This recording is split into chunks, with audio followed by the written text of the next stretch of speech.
நீ இப்படி இப்படி நான் அடிச்சீனா உங்க அப்பா வந்து ஏன் பிறந்தா என்ன கேப்பார். அதுக்கு ஒரு காரணம் இருக்கு. உண்மையா சொல்றேங்க, சத்தியமா பயலுக பாவங்க, சத்தியமா சொல்றேன் பயலுக பாவம். இந்த செல்போனை வச்சுக்கிட்டு பேஸ்புக்ல அவன் படுற பாடு. ஏங்க இன்ஸ்டாகிராம்ன்றாங்க, ட்விட்டருன்றான், பேஸ்புக்ன்றான். ஏங்க நாங்க ஒரு வார்த்தை பேசினா ரெக்கார்டு பண்ணி விட்டுறாங்க. நாங்க யதார்த்தமா தாங்க பேசுறோம், ரெக்கார்ட் பண்ணி விட்டு அதை நெட்ல போடவான்னு கேட்குறாங்க.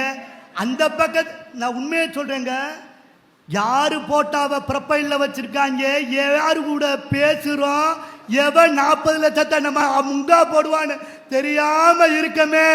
ஏன் பிறந்தாய் மகனே ஏன் பிறந்தான்னு நாங்க இன்னைக்கு பாடிக்கிட்டு இருக்கோங்க.